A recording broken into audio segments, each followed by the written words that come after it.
क्या आपको पता है कि भारत में हर घंटे सांप के काटने से करीब 6 लोगों को अपनी जान गंवानी पड़ती है। और अगर केवल सांप के काटने की बात करें तो हर साल 30 से 40 लाख मामले सामने आते हैं। हर साल भारत में सांप के काटने से औसतन 58,000 लोगों की मौत हो जाती है। पूरी दुनिया भर में मौतों के आंकड़ों पर अगर नजर डालें तो सांप के काटने से होने वाले कुल मौत यानी 80,000 से लेकर 1,30,000 में भारत का हिस्सा सबसे ज्यादा है। यही वजह है कि भारत का snake bite capital of the world कहा जाता है। भारत में सांपों के काटने से मौतों का आंकड़ा काफी टेंशन देने वाला है। इसलिए देश में सांप काटने से होने वाली मौतों को लेकर दाखिल एक याचिका पर सुप्रीम कोर्ट ने केंद्र सरकार और सभी राज्य सरकारों को नोटिस जारी किया गया है। याचिका में कहा गया है कि सरकारी स्वास्थ्य केंद्रों में सर्पदंश की उचित चिकित्सा और दवा उपलब्ध नहीं होती। लोगों में जागरूकता की भी कमी है। ऐसे में लोग झोला छाप डॉक्टरों या फिर ओझा से अपना इलाज कराते हैं, जिस वजह से लोगों को अपनी जान गंवानी पड़ती है। सुप्रीम कोर्ट में दायर याचिका में कहा गया है कि देश भर में हर साल 58,000 लोगों की मौत सांप काटने से होती है।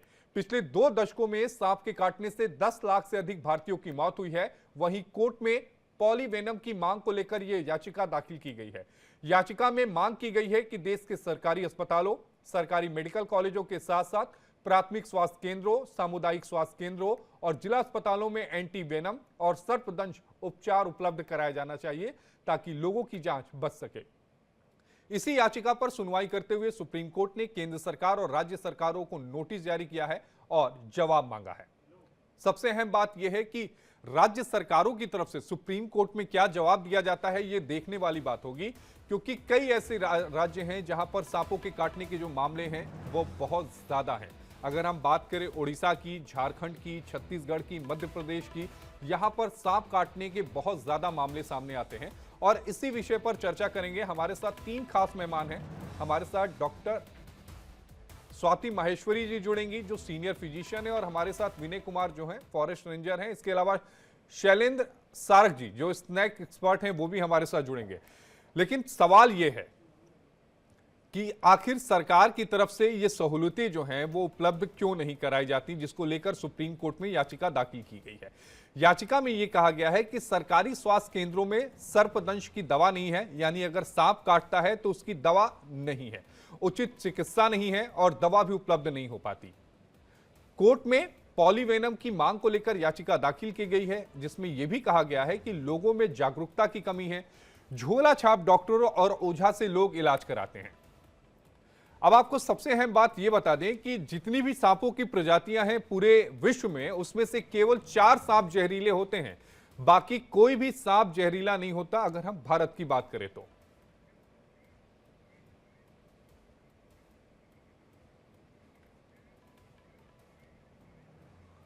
और हमारे साथ संजय उपाध्याय जी जुड़े हैं। वाइल्ड लाइफ को लेकर इन्होंने कई बार कोर्ट में बहस की है, वकील साहब हैं।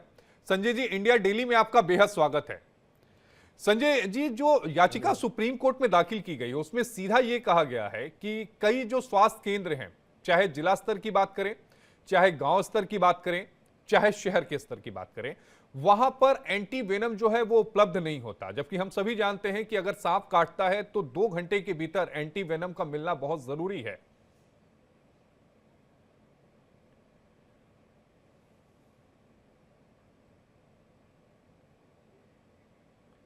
संजय जी, आपको आवाज आ रही है? हाँ, आ रही है।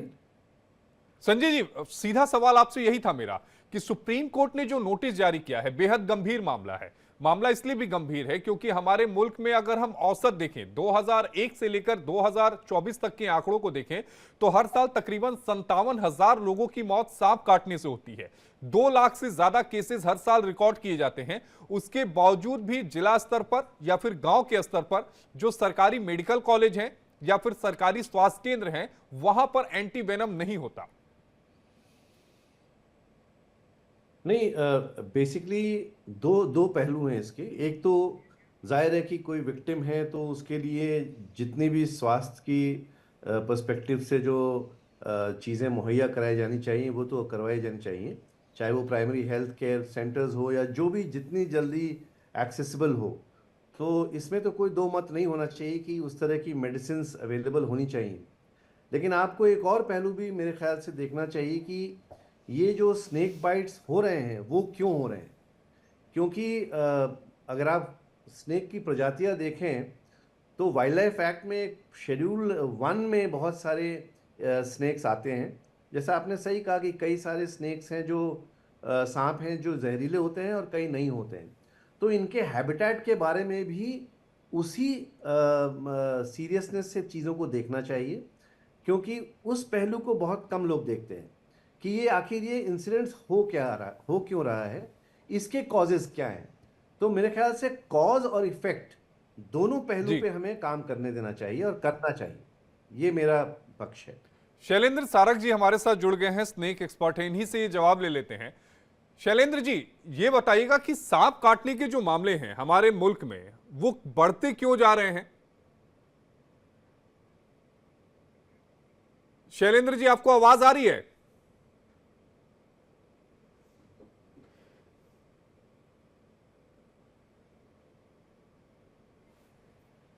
शैलेंद्र जी से संपर्क नहीं हो पा रहा है। एक बार फिर से मैं संजय जी आपके पास आना चाहूंगा। आपने चूंकि यहां बताया कि एक बार कारण जानने की जरूरत है, आपके मैं बात करूं, आपके जहन में ऐसा क्या वजह, क्या नजर समझ में आती है कि स्नेक बाइट के जो मामले हैं वो लगातार बढ़ते जा रहे हैं?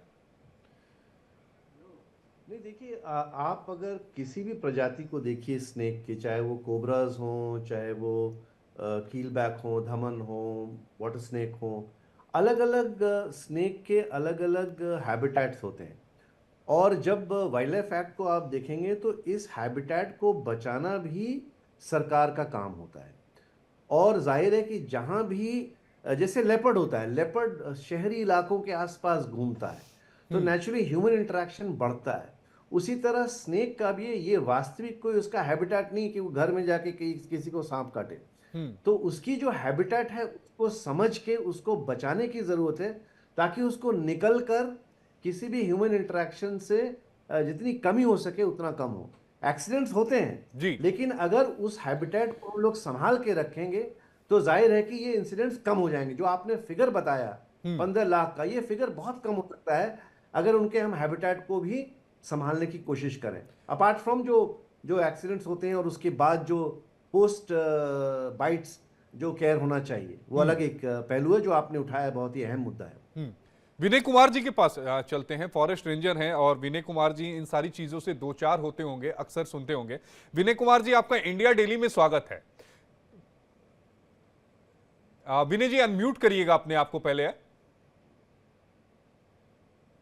आवाज आ रही है? सर, आवाज आ रही है जी। विनय जी, अभी हम लोग बात कर रहे थे, संजय जी से बात हो रही थी, तो संजय जी बता रहे थे हैबिटेट को लेकर, लेकिन एक बात आप ये बताइएगा कि सांप काटने के जो मामले हैं वो मुल्क में बढ़ते क्यों जा रहे हैं? और अगर सांप काटता है, चूंकि आप इस चीज के एक्सपर्ट हैं, तो उस समय आम आदमी को करना क्या चाहिए? जी जी, जैसा कि आप बता रहे हैं कि सांप काटने के मामले इन दिनों काफी बढ़े हैं, खासकर बारिश में बहुत ज्यादा मामले आते हैं। तो इसका होता यह है कि बारिश में सांप अपनी बिलों से निकल के भागते हैं और जंगल एरिया कम हो रहा है। कई बार ऐसा देखा गया बिस्तर में छुप के सांप काटता है, करेज जिसको बोलते हैं, वो बहुत ही साइलेंटली काटता है। हमारे यहाँ जो बिग फोर है उसमें करेज है, कोबरा है, रशल वाइपर है, saw scale viper big four में आते हैं, हाईली वेनमस होते हैं और इनके काटने के बाद ज्यादातर चांसेस ये होते हैं, अगर सही टाइम पे इलाज नहीं मिले तो आदमी की डेथ हो जाती है। तो ये कारण है कि जंगल एरिया कम हो रहा है। वैसे भी सांप जो है कहीं भी किसी भी आबादी में घुस जाते हैं, तो अवॉइड करना चाहिए, इनको जाने देना चाहिए, हटा देना चाहिए, इनको मारना नहीं चाहिए। जी। लेकिन एक विनय कुमार जी सवाल है कि देखिए, चार हमारे मुल्क में, जितनी मुझे नॉलेज है, कि चार हमारे मुल्क में जो सांप है वो जहरीले है, बाकी सांप जहरीले नहीं है। लेकिन लोगों के मन में ये भावना है कि इस सांप ने मुझे काट लिया, ये जहरीला होगा, और कई बार तो लोग उस सदमे से मर जाते हैं कि सांप ने काट लिया, बचना मुश्किल है। जी, ऐसा अक्सर देखा गया है कि इसका सदमा फोबिया होता है, ज्यादा हार्ट अटैक, कार्डियक अरेस्ट आ जाता है, उससे लोग मर जाते हैं। और कई बार ऐसा होता है कि इधर उधर भागते रहते हैं झाड़ फूंक के। हमारे यहाँ भी कई केस हुए हैं, इसी बार कम से कम 5-6 लोगों की डेथ हुई है हमारी रेंज में। तो एक तो वो ट्रेंड नहीं होते हैं, सांपों को हैंडल कैसे किया जाएगा ये नहीं पता होता है। उनके साथ खिलवाड़ करते हैं। जब से सोशल मीडिया चला है तब से एक ट्रेंड चल गया है कि उनको सोशल मीडिया पे दिखाना होता है। हम्म। और एक एक कर्मचारी था रेलवे का, उसने ऐसे ही किया था, सांप को गले में लटका रहा था हम्म। और उसने बाइट कर लिया, उसकी डेथ हो गई। तो ये तमाम सारी चीजें हैं, इससे बचना चाहिए। लेकिन विनय कुमार जी, अगर सांप दिख जाए तो उस समय एक आम आदमी को क्या करना चाहिए? क्योंकि आप लोग आम लोगों को ट्रेनिंग भी देते होंगे कि, क्योंकि आप जी। लोग तो ऑब्वियस सी बात है कि सांपों को बचाने की कोशिश करते हैं, तो आप तो ये सांपों को बचाते हुए इंसान अपने आप को कैसे बचाए, इस बात को लेकर आप लोगों तक कैसे पहुंचते हैं? क्या उन्हें बताते हैं कि अगर सांप दिख जाए, अचानक सामने आ जाए, तो करना क्या चाहिए हमें? सांप को वैसे तो उसको रास्ता दे देना चाहिए, वो जहां जा रहा है उसको जाने देना चाहिए। कोई छड़ी है, कोई जो भी स्टिक वगैरह है, उससे उसको दूर भगा देना चाहिए अपने घर से बाहर। और नहीं अगर कर पा रहे हैं तो उसको उस पर नजर बनाए रखना चाहिए, वन विभाग को सूचना देना चाहिए। हम लोग तुरंत ही रेस्क्यू टीम को भेजकर उसको रेस्क्यू करवा देते हैं। और आम लोगों में धारणा है कि सांप काट लेगा, जहरीले होते हैं। ज्यादातर सांप जहरीले नहीं होते हैं, तो उनको मारना नहीं चाहिए। वो भी हमारे पर्यावरण का हिस्सा है, हमारे इकोसिस्टम का हिस्सा है, तो उनको हमें बनाए रखना है। विनय कुमार जी, अगर सांप काट लेता है तो कितना समय होता है कि इंसान के पास कि वो एंटी वेनम ले सके? समय बहुत ज्यादा तो देर नहीं करना चाहिए। कई बार ऐसा देखा गया है कि पहले वो नजदीकी हॉस्पिटल में जाता है, वहां एंटीडोट अवेलेबल नहीं होता, उसके बाद वो जिला लेवल पे जाता है, फिर उसको लखनऊ या बड़े शहर में, तब तक काफी टाइम हो जाता है। तो उसको एज पॉसिबल जितनी जल्दी हो सके उसको बड़े हॉस्पिटल में जाना चाहिए, जहाँ पे उसका ट्रीटमेंट हो पाए। विनय कुमार जी, आपको नहीं लगता कि अगर एंटी वेनम जो है वो अगर जिला अस्पताल या फिर गांव में कोई सामुदायिक वो केंद्र भी है, अगर कोई भी हॉस्पिटल छोटा सा भी है सरकारी, तो वहां भी अगर उपलब्ध हो तो वहां पर भी चीजें कंट्रोल हो सकती हैं, मौतों का आंकड़ा बिल्कुल कम हो जाएगा अगर तुरंत एंटी वेनम मिलता है तो? बिल्कुल, ये बहुत जरूरी है और अवेलेबल रहता भी है। लेकिन अभी भी थोड़ी सी कमियां हैं जिसके कारण मौतें होती हैं सही टाइम पर इलाज ना मिलने से। तो इसको हमें थोड़ा देखना पड़ेगा कि हर जगह अवेलेबिलिटी होनी चाहिए इसकी। हमें देखना होगा। शैलेंद्र सारक जी भी हैं, स्नेक एक्सपर्ट हैं हमारे साथ, वो भी हमारे साथ जुड़ गए हैं। शैलेंद्र जी, अभी विनय कुमार जी से बात हो रही थी और हम लोग ये समझ रहे थे कि किस तरह से चीजें बढ़ रही हैं, सांप के काटने के मामले कैसे बढ़े हैं, और वो बता रहे थे कि क्या कुछ करना चाहिए। लेकिन जो चीजें आपने देखी हैं, क्योंकि आजकल मामले तो बढ़ रहे हैं, लेकिन एक चीज उन्होंने, शैलेंद्र जी ने बड़ी खास बोली कि सोशल मीडिया का दौर है, लोग सांपों के साथ खिलवाड़ भी करते हुए नजर आ रहे हैं और इससे भी जो मामले हैं वो बढ़ रहे हैं।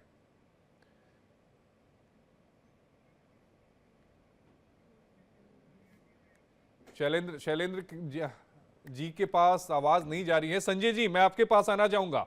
संजय जी, जो सुप्रीम कोर्ट ने नोटिस जारी किया है, मुझे लगता है कि राज्य सरकारों को इस बाबत कदम उठाने की जरूरत है। अगर राज्य सरकार इन एंटी वेनम्स को इजीली अवेलेबल करा देती हैं लोगों की, तो एक तो लोगों के मन में खौफ खत्म हो जाएगा कि हम इतनी जल्दी, अगर हमें सांप काट भी लेता है तो हमारे पास बहुत नजदीक हमें दवा मिल जाएगी, तो मुझे लगता है कि मौत के आंकड़े कम हो जाएंगे। नहीं, ये एक अच्छी पहल है जब देश का सबसे सर्वोपरि कोर्ट इस पे एक सीरियसनेस के हिसाब से नोटिस इशू करता है। उसका उसका अर्थ यही होता है कि सुप्रीम कोर्ट में जो गुहार लगाई गई है वो एक बहुत ही सीरियस मुद्दा है, और एपेक्स कोर्ट जो है उस पर तवज्जो दे रहा है, और राज्य सरकार इससे काफ़ी सीरियसली अपने आप को कोर्ट के सामने उपस्थित करेंगी। और जो अहम बात जो मैं थोड़ा बहुत लिटरेचर पढ़ रहा था उसमें ये दिखता है कि इसको स्नेक बाइट को एक नोटिफाइड डिजीज के तौर पे देखा जाएगा जब तक, तब वो ज़्यादा, खासकर सरकारी तंत्र में आपको पता होता है कि जब तक वो सिस्टम का पार्ट नहीं होता तब तक वो एडहॉक तरीके से चलता है। तो कहीं ना कहीं इसको सिस्टम के अनुसार करना पड़ेगा, इसको एक नोटिफाइबल डिजीज, जैसे कर्नाटक ने किया है शायद, तो ऐसे सब राज्यों को एक नोटिफाइबल डिजीज के रूप में इसको देखना पड़ेगा, ताकि इसके साथ जो सरकारी तंत्र की उपलब्धि होनी चाहिए वो भी हो जाए। तो मुझे लगता है ये जो केस है ये एक मील का पत्थर शायद इसमें साबित हो, और राज्य सरकार इस पे थोड़ा और जागरूक हो, और इस पोस्ट फैक्टो जो इशू होता है जो स्नेक बाइट का, वो और सीरियसली इसको देखा जाए, ताकि लेकिन एक लोगों सवाल की दर्शकों के जाने मन जो में है यह वो। भी होगा कि सुप्रीम कोर्ट में याचिका दाखिल करने की जरूरत क्यों आन पड़ी। राज्य सरकारों को तो पहले इस मामले में सजग हो जाना चाहिए था, क्योंकि आंकड़े जो है वो दिन प्रतिदिन बढ़ रहे हैं। 50,000 से ज्यादा अगर मौतें हर साल हो रही है, तो वो कम आंकड़ा तो नहीं कहा जा सकता। देखिए, ये खूबसूरती है हमारे कोर्ट सिस्टम की कि आर्टिकल 32 इतना पावरफुल है कि एक आम नागरिक जो है वो सबसे ऊंचे कोर्ट में जाकर गुहार लगा सकता है। हम्म। और जाहिर है कि ये इशू, जैसा आपने बताया, कि अगर इतने आंकड़े हैं और इतना ये सीरियस मामला है, तो जो भी सरकारें पहल कर रही होंगी, मुझे लगता है ऐसा नहीं कि सरकार बिल्कुल पहल नहीं कर रही होगी, लेकिन जो भी पहल कर रही हैं वो शायद पर्याप्त नहीं है। हम्म। और अगर पर्याप्त नहीं है तो उसको और कैसे सुदृढ़ बनाया जा सके, मेरे ख्याल से एक कदम उसकी तरफ है। तो इसमें कोई ऐसी बात नहीं होनी चाहिए कि सुप्रीम कोर्ट में आदमी क्यों गया। हम्म। सुप्रीम कोर्ट में जाना भी हमारा एक मौलिक अधिकार है। बिल्कुल हम जा मौलिक सकते हैं अधिकार और हो है, या सकता तो है कि फिर हम उससे हाई शायद कोर्ट कोई भी और 226 में जा सकते हैं। मौलिक अधिकार तो है, लेकिन अगर सारी सहूलतें अगर हमें राज्य सरकार की तरफ से मिल जाती तो आम आदमी को जाना नहीं पड़ता। हमारे साथ डॉक्टर स्वाति माहेश्वरी जी बिल्कुल भी सही। हैं, सीनियर फिजिशियन हैं। डॉक्टर स्वाति माहेश्वरी जी, सांप अगर काट ले सीधा, एक आम आदमी को सांप काट लेता है, तो उस समय आम आदमी को क्या करना चाहिए, कितना वक्त उसके पास है? एंटी वेनम, अगर मान लीजिए कि सांप की 4 अलग अलग प्रजातियां जो हमारे मुल्क में हैं, चाहे कोबरा को ले ले फिर या दूसरों को ले ले, तो क्या अब एंटी वेनम सबका एक ही है, एक ही एंटी वेनम लगता है, या फिर कई बार यह कहा जाता है कि भाई जिस सांप ने आपको काटा है उस सांप की या तो तस्वीर या वो सांप को ही लेते आओ?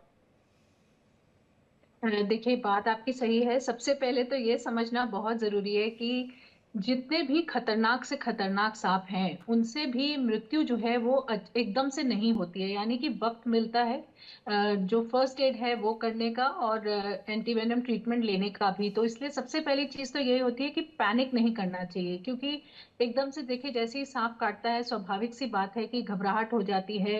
लगता है कि बस अब मृत्यु ही निकट है, और ऐसी स्थिति में जो है और ज्यादा जो उसका वेनम होता है वो शरीर में फैलता है। इसलिए एक तो ऐसे व्यक्ति को हमें थोड़ा शांत करने की जरूरत होती है। दूसरा, जहां पर काटा है वो जो जगह है उसको हमें हृदय से नीचे रखने की कोशिश करनी चाहिए। साथ ही कोई भी अगर उसके आसपास, जैसे किसी ने अंगूठी पहनी है, घड़ी पहन रखी है या टाइट कपड़े पहने हुए हैं, तो उनको लूज करने की, उनको हटाने की जरूरत होती है, क्योंकि जहां काटा होता है वहां से धीरे धीरे सूजन होनी शुरू होती है। और कभी कभी हम लोग कंपार्टमेंट सिंड्रोम देखते हैं, यानी कि वो जो पूरा एरिया होता है उसमें बहुत ज्यादा स्वेलिंग के कारण, अगर कहीं अंगूठी पहनी है या आपने कोई टाइट कपड़े पहने तो उतना एरिया में जल्दी नेक्रोसिस होने लग जाती है और उस अंग को फिर कभी कभी काटना भी पड़ जाता है। इसलिए एक इस चीज का खास तौर से ध्यान रखना है। दूसरा, कुछ चीजें बिल्कुल नहीं करनी चाहिए, जैसे लोग काट करके जहर चूसने की कोशिश करते हैं, ये बिल्कुल नहीं करें। बर्फ लगाने की जो है कोशिश नहीं करें ऐसी स्थिति में, या इस एरिया को जहां काटा है वहां पर टाइट कपड़ा बांधने की कोशिश नहीं करें। ये चीजें नहीं करनी चाहिए, इस बात का खास तौर से ध्यान रखें। दूसरा, जैसे आपने बोला, जो एंटी वेनम होता है उसको लगभग 4 से 6 घंटे के अंदर देना जरूरी होता है। जितनी जल्दी दें उतना अच्छा होता है। और तरह तरह के एंटी वेनम्स आते हैं। मोनोवेलेंट भी आता है जो किसी खास प्रजाति के लिए होता है, वही पॉलीवेलेंट भी आते हैं जो कई तरह की प्रजातियों के ऊपर असर करते हैं। इसलिए उनकी भी एक तरह से उपलब्धता जो है वो होनी चाहिए अस्पतालों में। ये चीज जो है सुनिश्चित करनी चाहिए सरकारों को कि एंटी वेनम रहे, खासतौर से जिन एरियाज में जो है हम जो है ज्यादा तादाद देखते हैं स्नेक बाइट्स की, वहां खासतौर से इस चीज का ध्यान रखना लेकिन जरूरी है। स्वाति जी, सवाल ये उठता है कि एक आम आदमी कैसे समझेगा कि उसे खास प्रजाति के एक सांप ने काटा है? देखिए, एक तो पहली बात यह है कि ज्यादातर जो फार्मर्स होते हैं, जहां पर ज्यादातर हम स्नेक बाइट्स देखते हैं खेतों वगैरह में इस तरह से, उनको सांपों का बहुत ज्ञान भी होता है। अगर आप कहें एक आम व्यक्ति के मुताबिक उन्हें ज्यादा पता होता है, क्योंकि अस्पताल में भी जब हम कई बार जो है मामले देखते हैं स्नेक बाइट के, तो ज्यादातर जो उनके परिजन होते हैं, जो खुद जिसको काटा होता है, उन्हें पता होता है कि किस तरह के सांप ने उन्हें काटा है। दूसरा, देखिए, अगर पैरालिसिस हो रहा है, अगर जो है बेहोश हो रहा है, दौरे पड़ रहे हैं, तो ये ज्यादातर कोबरा वगैरह होता है जो कि न्यूरो पैरालिसिस करता है। वहीं एक और तरह की प्रजाति होती है जिसे हम वाइपर्स बोलते हैं, उसमें ब्लीडिंग शुरू हो जाती है बॉडी में इंटरनली। वो कोएगुलोपैथी करता है, यानी कि हमारे शरीर में जो खून जमने की संभावनाएं होती हैं उसको वो पतला कर देता है बहुत ज्यादा, और खून बहने लगता है शरीर से। तो ये दो तरह के ज्यादातर प्रेजेंटेशंस होते हैं जो हम स्नेक बाइट में देखते हैं, जिससे एक अंदाजा भी हो जाता है कि किस तरह के सांप ने काटा होगा, क्योंकि जो जिस तरह के लक्षण दिखाई देते हैं उनसे भी जो है एक अंदेशा मिल जाता है कि किस तरह के सांप ने काटा है। लेकिन स्वाति जी, अगर मान लीजिए किसी को कोबरा ने काटा हो और किसी दूसरे प्रजाति के सांप की अगर उसे वेनम दे दिया जाता है, एंटी वेनम दे दिया जाता है, तो क्या वो फायदा करेगा? देखिए, एंटी वेनम जो होता है उसमें एक तो पहले एनाफाइलेक्सिस का थोड़ा डर रहता है, तो उसकी टेस्टिंग की जाती है देने से पहले कि किसी भी व्यक्ति को इससे एलर्जी तो नहीं है, इससे कोई दिक्कत तो उनको नहीं हो रही है। लेकिन हाँ, ये हो सकता है कि अगर किसी दूसरे सांप ने काटा है तो उस वक्त जो है वो एंटी वेनम जो है उतना इफेक्टिव नहीं हो, क्योंकि अगर वो किसी खास प्रजाति के लिए है तो फिर वो उसी तरह के वेनम पे तो असर करेगा। स्वाति जी, लेकिन इस जो टेस्टिंग पॉलीवेलेंट में होते कितना हैं वो वक्त कई लग तरह जाता के होगा? जिस टेस्टिंग का आप जिक्र कर रही हैं कि टेस्ट करना पड़ता है, इसमें कितना वक्त लग जाता होगा? इसमें तो मुश्किल से 3-4 मिनट लगते हैं। हम्म। केवल एक छोटी सी टेस्ट डोज देकर के देखा जाता है कि कोई रिएक्शन तो नहीं हो रहा है व्यक्ति हम्म। को, ये तो 1-2 मिनट का काम होता है। लेकिन ओवरऑल देखिए, जरूरी है कि व्यक्ति को हॉस्पिटल तक लेकर के ले जाया जाए जहां एंटी वेनम उपलब्ध है। हम्म। और साथ ही इसके साथ जो जुड़े और परेशानियां होती हैं, सांस फूलने लगती है, कोएगुलोपैथी हो रही है, या जो है जिस्म सूज रहा है जहां पर काटा है, तो उन सब चीजों का उपचार जो है करना जरूरी होता है। केवल एंटीवेनम नहीं है, वो भी देना तो जरूरी है ही, वो तो प्राण रक्षक है ही, लेकिन साथ ही में और भी चीजों को देखना जरूरी है। इसलिए ऐसे में खुद से घरेलू उपचार करना बिल्कुल भी सही घरेलू नहीं है, उपचार की खास तौर आपने से। बात की, मैं इसका एक सवाल विनय जी से ले लूं क्योंकि समय भी कम है। विनय जी, आप भी इससे दो चार होते होंगे। कई बार लोग झोला छाप डॉक्टर के चक्कर में या फिर झाड़ फूक के चक्कर में पड़ जाते हैं और जो कीमती समय होता है वो गंवा देते हैं। जी सर, अक्सर ये देखा गया है कि जिनको सांप बाइट करता है वो लोग झोला छाप डॉक्टर या तंत्र विद्या में पड़ जाते हैं और उसी में उनकी जान चली जाती है। कई बार सांप को भी वो बंधक बना के रखते हैं। हमारे यहाँ एक केस हुआ था जिसको 2 दिन तक कोबरा था, उसको डिब्बे में बंद करके रखा हुआ था। और तमाम तरीके की, क्योंकि फिल्में बनी हैं, बहुत सारे सीरियल्स हैं, तो उनसे लोग प्रभावित होते हैं और इस तरीके की चीजें करते हैं। तो ऐसा नहीं करना चाहिए उनको। काफी प्रीशियस टाइम होता है और उस टाइम को लेकिन स्वाति जी से एक सवाल और लेता हूं। स्वाति जी, लोगों के मन में होगा, क्या ये झाड़ फूक से कोई फायदा मिलता है या वाकई ये केवल फिल्मों में जो दिखाया गया? क्योंकि इससे पहले भी मैंने एक शो किया था, स्नेक के ऊपर ही था, जिसमें एक स्नेक एक्सपर्ट ने ये बताया कि भाई सांप को जो बीन बजाते हैं उससे कोई मतलब नहीं होता, केवल वो बीन को देख के अपना सिर हिलाता है। तो ये झाड़ फूक जो चीजें होती हैं वो मुझे लगता है कि बहुत ज्यादा नुकसान लोगों तक पहुंचाती हैं कि हम इसे झाड़ दें, फूक दें, या फिर कई बार देखते हैं कि हम पट्टी बांध देते हैं, वो सारी चीजें करते हैं लोग। बिल्कुल, देखिए, झाड़ फूक तो बिल्कुल ही जानलेवा है और इसके अगेंस्ट हमें प्रचार करना चाहिए कि ये कोई इलाज स्नेक बाइट का नहीं है। और जो क्रूशियल टाइम होता है, जो शुरू के 4 से 6 घंटे का वक्त होता है जिसमें जान बचाई जा सकती है, आगे होने वाले कॉम्प्लिकेशन से व्यक्ति को बचाया जा सकता है, वो सबका जो सुनहरा वक्त होता है वो निकल जाता है जब आप इस तरह की चीजों में पड़ते हैं या अपने आप से कुछ उपचार करना शुरू करते हैं। कई सारे लोग घर में भी उपचार करना शुरू कर देते हैं या काट करके जो है वेनम चूसने की कोशिश करते हैं।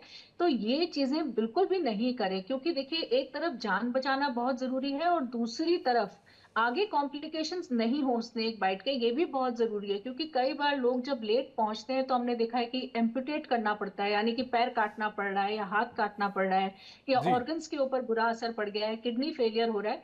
तो ये सब चीजें नहीं हो, उसके लिए आपको समय से ट्रीटमेंट कराना है। और ये एक ऐसी चीज है जो पूरी तरह से जान बचाई जा सकती है, यानी कि जो आजकल हमारे पास एंटीवेनम्स जी। होते हैं वो जहरीले से जहरीले सांप से भी बचत करते हैं। इसलिए तुरंत अस्पताल लेकर जाना ही सबसे अच्छा विकल्प है। संजय जी, आपने स्वाति जी को सुना होगा, स्वाति जी भी कह रही हैं कि 4 से 6 घंटे का समय होता है।